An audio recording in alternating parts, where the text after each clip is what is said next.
Welcome back again sa ating YouTube channel mga Kadaberkads, and for today's video, ang pag-uusapan natin ay tungkol sa mga importanteng ganap sa loob at sa labas ng Eat Bulaga and syempre patungkol kay Raisa May at kay Bimbi. So first topic pag-usapan natin mga Kadaberkads, itong ganap kahapon pakatapos po ng Eat Bulaga, no?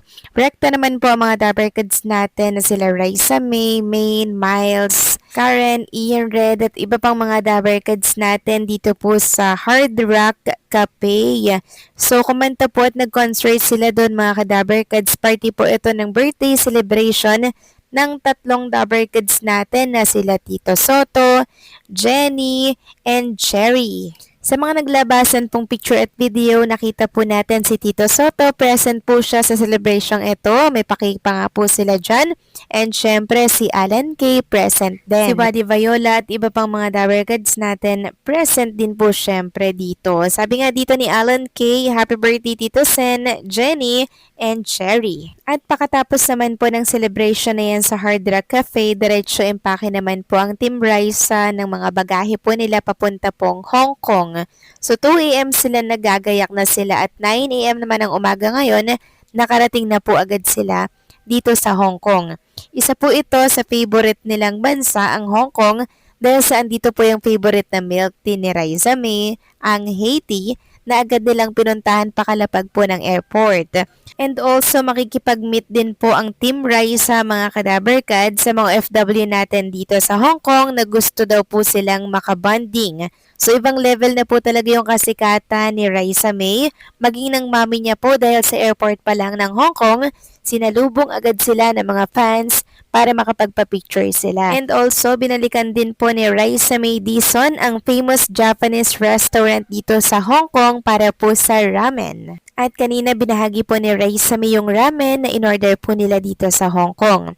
Samantalang talakayin naman natin ang ganap kay Bimbi dito naman po sa concert ni Angeline Quinto. So magpasok pa lang po ni Bimbi dito po sa venue, pinagkaguluhan na po agad si Bimbi at marami na po agad ang nakapagpa-picture sa kanya.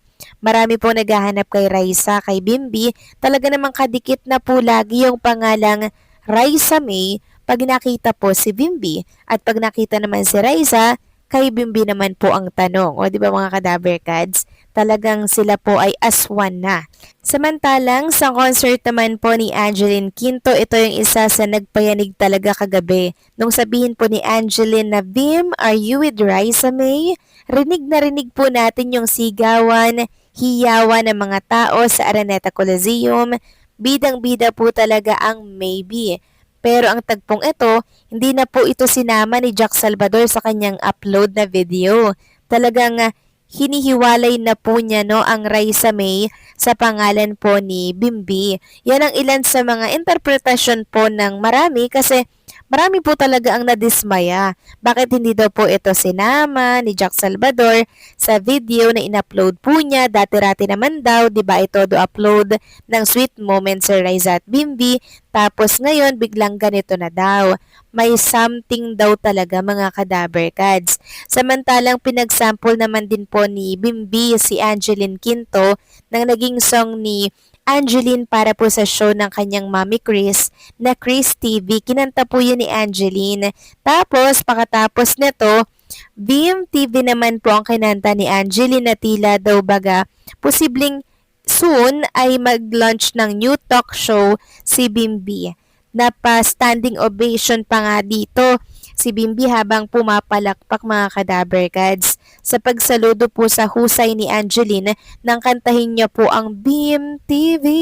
So hindi po malabong mangyari na magkaroon nga ng talk show si Bimbi Aquino katulad ng kanyang mommy Chris.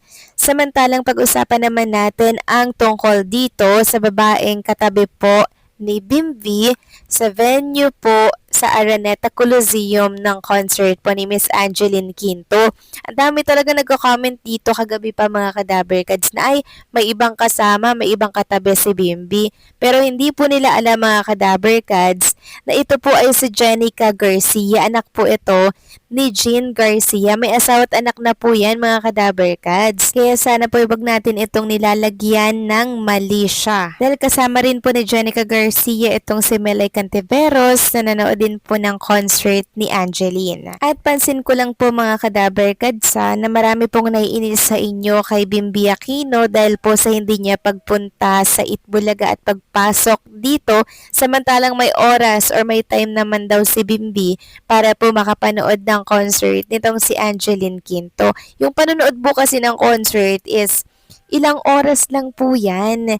Pero yung pagpasok po kasi sa Itbulaga, ang habang oras po niyan. Kasama na rin po yung taping.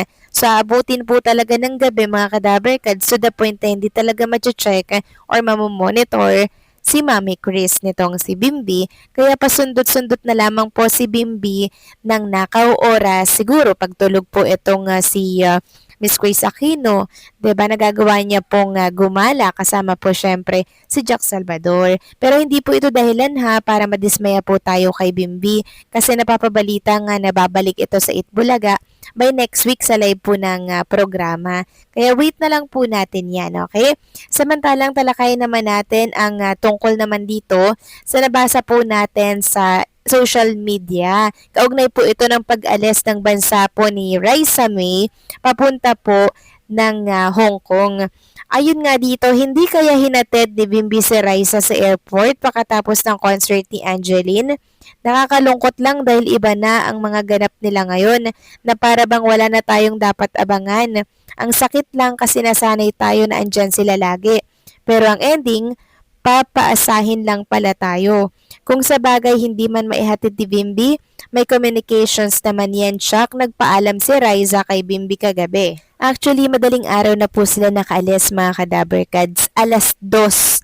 Alas 2 sila nag-iempake na. So siguro mga 4 flight na po sila. Tapos 9 a.m. nakarating na po sila sa Hong Kong. So ilang oras lang naman yun mga kadaberkads. Tapos balik na ulit sila dito sa Pilipinas. Talagang na-miss lang po nila yung Haiti na favorite na milk tea nitong si Raisa May. And syempre yung ramen and also makikipag-meet and greet sa mga OFW natin at magpo-food trip na naman po ang Team Raisa dito.